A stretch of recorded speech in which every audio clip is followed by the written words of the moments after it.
Muchos pensamos que con el nacimiento y el auge de las redes sociales, temas como la libertad de expresión y la censura encontrarían una resolución con el paso de los tiempos. Sin embargo, la situación, tanto política como socialmente, tomó un cauce que quizás muchos no contemplamos.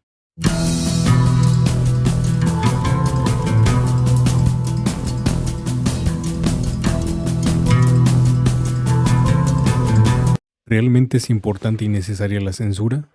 Quizás las ideas no deban de censurarse, al contrario, deben de expresarse libremente para poder ser debatidas y rebatidas. Lo que sí debe de censurarse, lo que sí debe de impedirse son todos esos actos de violencia, todos esos actos en el que se busca denigrar, todos esos actos en los que se busca explotar a todas aquellas personas que se encuentran en alguna posición vulnerable. Eso es lo que nos lleva a preguntarnos constantemente hasta qué límite podemos llevar la censura.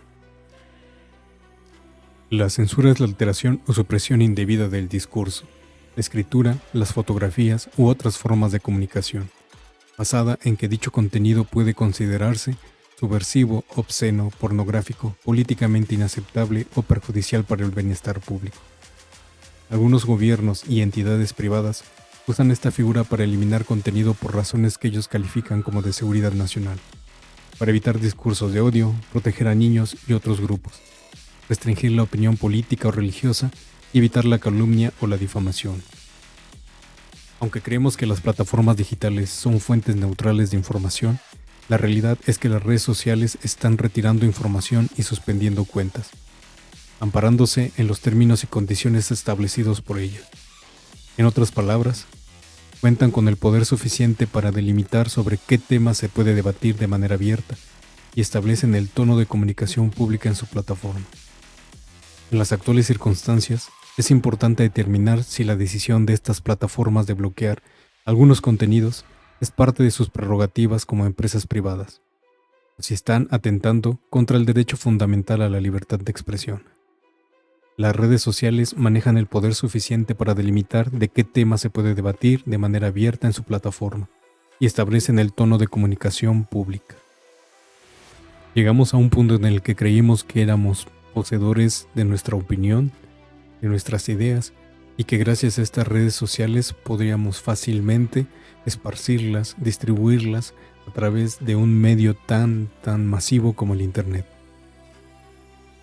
En un universo donde cualquiera puede tener acceso a un fragmento virtual de lo público, intervenirlo con opiniones propias y ajenas, puede sonar excesivo hablar de censura. Habíamos tenido tan cerca el poder de decir algo e influir en otros. La evolución reciente de las plataformas, sin embargo, ha establecido una brecha entre la libertad de expresión clásica y la libertad de postear. El acto material de escribir un post y publicarlo se va alejando cada vez más del ideal de movilizar una conversación pública por medio de las ideas. No es la participación social a lo que apuntan las redes hoy, sino a una experiencia consumista de contenidos ordenados por la lógica del monopolio privado. En gran parte, la presión unánime de la opinión pública es la que ha logrado que las plataformas estén más vigilantes de los discursos perjudiciales que circulan en sus canales. El problema está cuando estos criterios de moderación se aplican desde la discrecionalidad de un grupo en otra contraloría que la corporativa, y las definiciones vagas de qué puede y no puede decirse queda en evidencia una especie de moral mediada por el capital. Cuando, por ejemplo, el algoritmo censura el seno de una mujer en lactancia materna, pero deja abiertas cuentas de prostitución y pornografía hardcore. Aún con todo este sentimiento de libertad, la realidad es que ésta nunca llegaba. Nuestras posturas ideológicas, nuestras posturas políticas, nuestros pensamientos quedaron limitados ante un corporativismo que decidía qué pensar, qué decir y qué actuar o cómo actuar en las redes sociales por parte de los usuarios.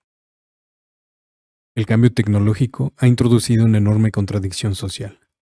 La acumulación de utilidades por parte de las plataformas solo puede lograrse al clausurar el ejercicio de las formas de libertad y participación cultural que ellas mismas crearon.